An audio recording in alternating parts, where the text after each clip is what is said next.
What's up YouTube, ici Guy pour une nouvelle vidéo. Aujourd'hui, je vais vous présenter 5 astuces quasiment inconnues sur Android. J'ai passé plusieurs heures à fouiner sur le net, sur Reddit, sur des forums pour trouver celles que je pense être les plus sympas et les plus originales. Donc sans plus attendre, on démarre.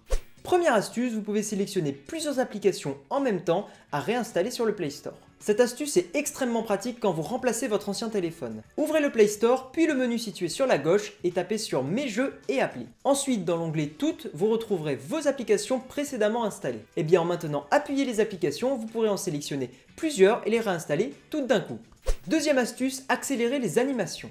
Sur Android, vous avez la possibilité de changer la vitesse des animations pour les rendre plus lentes ou plus rapides. J'utilise cette astuce sur les téléphones un peu vieux pour tenter d'améliorer la fluidité. Il vous suffit d'aller dans les paramètres puis dans À propos. À cet endroit-là, vous touchez cette fois la version du build d'Android et vous allez devenir développeur. Dans les options développeurs qui sont apparues, vous avez échelle animation, échelle fenêtre et échelle animateur qu'on va aller modifier un petit peu. Mettez ces trois options à 0,5x et vous verrez que toutes vos animations seront beaucoup plus rapides. D'ailleurs, pour vous amuser, vous pouvez les mettre à 2x. Ça va donner un effet très lent à votre téléphone, mais ça peut être sympa.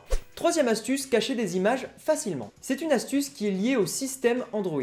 En effet, Android considère que les dossiers précédés d'un point sont des dossiers système et donc il va les cacher automatiquement. Vous l'aurez donc deviné, avec un explorateur de fichiers comme par exemple l'excellent Solid Explorer, il vous suffit simplement de renommer le dossier dans lequel vous avez des images à cacher en ajoutant un point au début. Maintenant, si vous démarrez la galerie photo, vous verrez que toutes vos images ne sont plus affichées. D'ailleurs, en théorie, c'est censé fonctionner avec n'importe quel type de fichier, donc ça peut être des vidéos ou des documents. Quatrième astuce, trouver toutes les applications d'un développeur. Sur le Play Store, vous avez une fonctionnalité un petit peu cachée qui permet d'afficher uniquement les applications d'un développeur.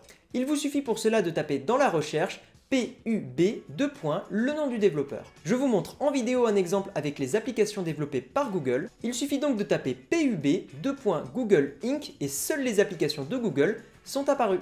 Et enfin, cinquième et dernière astuce, le journal des notifications. Vous disposez sur votre téléphone d'un menu caché qui permet d'afficher un historique de toutes vos notifications, ce qui est assez pratique si vous les effacez un petit peu vite. Pour le trouver, ouvrez les widgets sur votre écran d'accueil, cherchez le widget raccourci des paramètres et déposez-le. Un menu va apparaître, choisissez journal des notifications et voilà, vous avez maintenant accès à toutes vos notifications avec un simple raccourci sur votre bureau. Il faut savoir que cette astuce ne fonctionne pas sur tous les Android, certains constructeurs l'ont bloqué, mais ce n'est pas un problème parce qu'il existe une application qui s'appelle Notibox qui permet de faire exactement la même chose et même en un petit peu mieux. Je vous mets bien sûr le lien dans la description, comme ça vous pouvez aller l'essayer. Je vous remercie d'avoir regardé cette vidéo, j'ai vraiment essayé de regrouper des astuces assez utiles et peu connues. N'hésitez pas à me dire en commentaire si vous en connaissez que je n'ai pas présenté dans la vidéo. Je vous dis à la prochaine, ciao tout le monde!